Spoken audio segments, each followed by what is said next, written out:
but there is a legal issue that is still pending. And that legal issue can be the reason why you end up in a jail.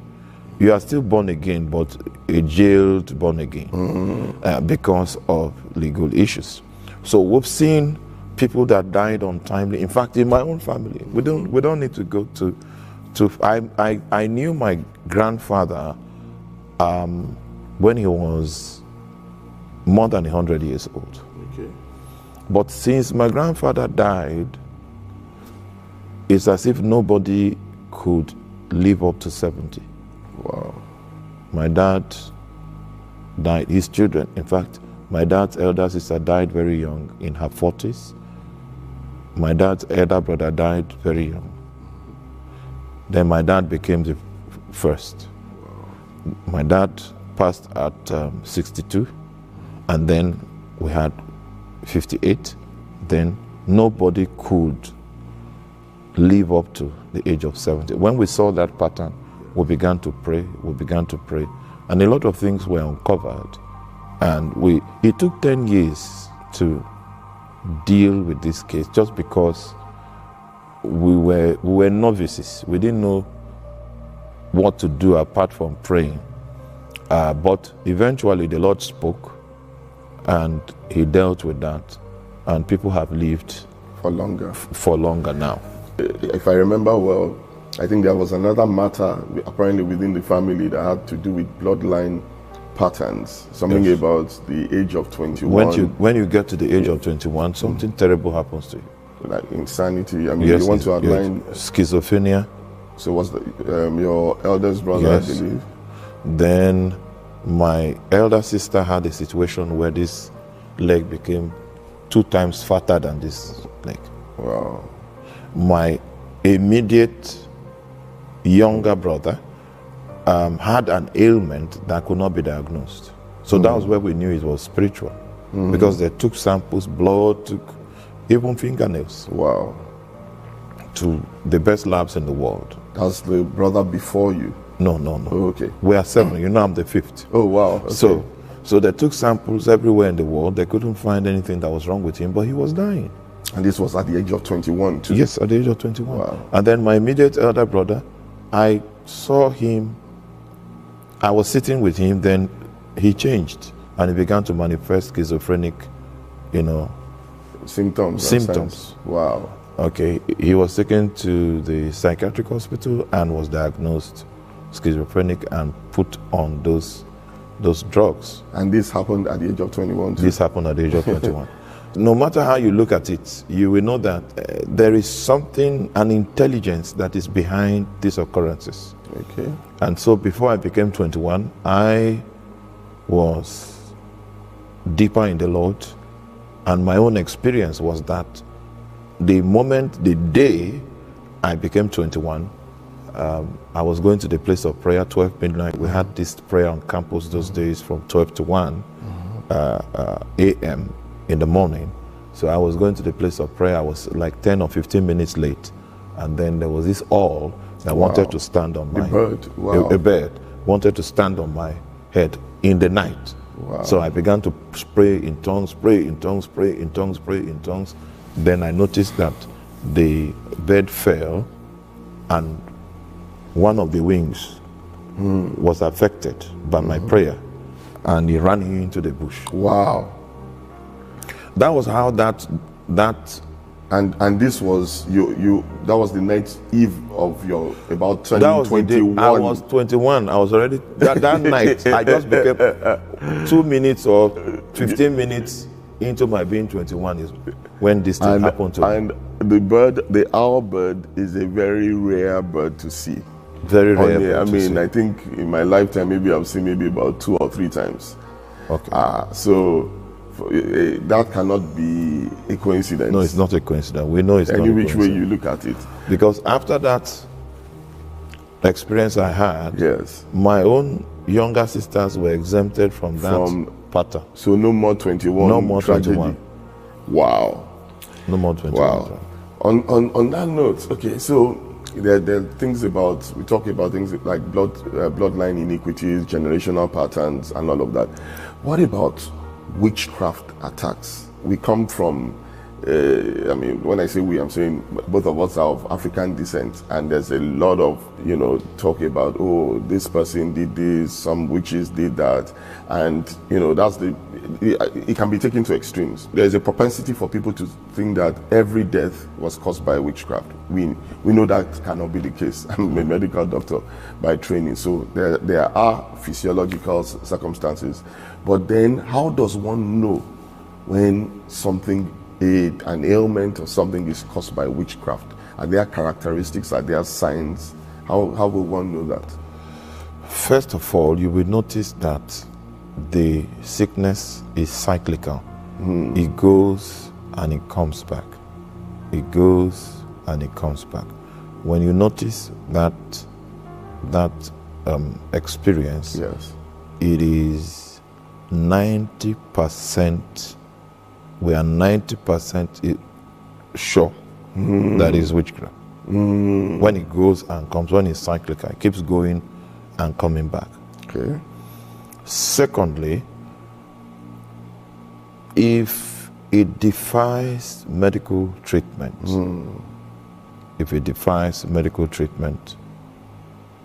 it's a spiritual matter. Okay. Thirdly, if medical process cannot detect what is wrong, it's highly probable that it's witchcraft.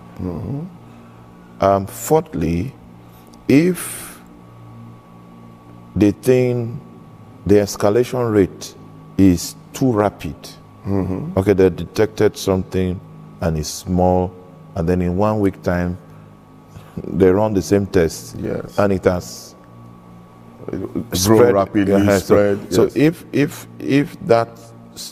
that time, in a short time, yes, the impact is huge. Yeah. You will know that there's a spiritual catalyst that is responsible for that rate of growth. That rate of growth. So, and we've seen different types of manifestations of witchcraft. The idea of witchcraft is this. When we say divination, is an aspect of demonic activity that is in charge of knowledge. When we say witchcraft, is an aspect of demonic activity that is in charge of power. When we say sorcery, is the aspect of demonic activity that is in charge of wisdom. So witchcraft has to do with ability to implement wickedness. So when you see wickedness manifesting, it came from an ability, and that ability is what we are talking about, what we are calling witchcraft. So it has symptoms, it has a nature, it has the way it operates, and all of those details. But the average believer doesn't think that he can be a victim of witchcraft. And witchcraft is more effective when you are ignorant of it. When you are ignorant, interesting. I mean, if from a little experience, I would perhaps maybe add that also when the ailment moves from one part of the body to the other, today it's a brain thing, tomorrow it moves to the liver, they do run test there, it moves to the kidney and stuff like that. Or when in medical terminology they'll say an illness of unknown origin. Many of those things fall under witchcraft operations. Yes. It can even be in someone's finances. And no matter what the person does, great ideas, it's as if it is picking up, and then suddenly there's this crash that plunges the person into a situation of debt, such debt that it's almost impossible to come out of. Wow. You know, it can be in the area of marriage, the person just can't get married. Yes. The person can do well in business, the person can be the leader of a board and steer an organization to the place of success, but get married. Wow. The person can't get married. Well, some can stay in marriage because of witchcraft. This is really insightful. I mean, and I guess from what I have seen by experience, a lot of Christians are perplexed because either when they're in church and they hear messages, they don't hear messages going in this direction, or when they read scriptures, there's a lot of talk about, in the Old Testament about witchcraft. There are some mentions in the book of Acts about sorcery and things, but there seems to be like a distance in their mind, you know. And hearing you speak, I've heard you talk about the fact that you go into the hinterlands in Africa, you preach in different countries, East Africa, South Africa, villages. I believe you went to Malawi. Can you give us instances, you know, whereby you saw these things at play, and perhaps maybe, you know, somebody that was plagued and how things were turned around, and how you were able to trace the root and deal with, you know, the witchcraft? I think it's from Zimbabwe. I just got a mail. Okay. I think the person is from Zimbabwe. So if you have a spiritual problem, spirits, this witch doctor sells spirits. Okay. He sells them. He packages them, like Yes. he bottles them. So it's like a weed. He gives you something like a weed Okay. that just germinated. Okay. So you take it to your house, and then the reason for which you came will be solved. When you take it to your house. Yes, maybe something is happening in your business, Yes. this, and then you went to the witch doctor. Yes. He will give you Like a plant or like something. a plant that just germinated. Put it in your Then you house. put it in your house. Then, after a while, that spirit, because the person was trying to tell me about his condition. So the spirit now begins to have sexual relations with him in the night. So it becomes too much. So he goes, takes the plant, destroys it, but he doesn't. The oppression. The plant has gone, but the spirit remains. It becomes resident. So people are crying out, and it's an epidemic in the part of Zimbabwe. So they that go to Sangomas. Yeah. Okay. So there is no time other than now where the deliverance ministry is needed. In fact, a minister is handicapped, ill-equipped, if he is not trained to be able to cast out devils, deal with those and to things. deal with spiritual. So in that instance, them going to a Sangoma to get some kind of help, does that spirit actually prosper them? Because maybe the business is not doing well, or they're having family problems. Does it actually, first of all, prospers them? The thing for which they went to consult will be solved. It will be solved. But in addition to that, these molestations will begin to take place. The blessings of the Lord, it maketh rich, and it added no sorrow to it. That's how we know it's the Holy Ghost. Yes. But other things and other spirits can claim to have the ability to make rich, but they add their own. Very interesting. Good that you mentioned this, because it leads me into, you know, the next question, which is the issue of dreams.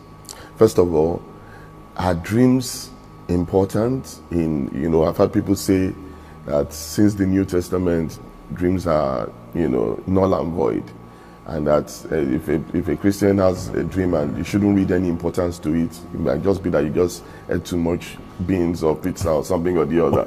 And you know, but you were saying just now that in the case of that Zimbabwean scenario, the person started having, you know, manifestations in their dreams, as in molestations, and so yes, what's and the their interplay? evidences, their physical evidence is Yes. pointing to the fact that the molestation was not just a figment of their imagination.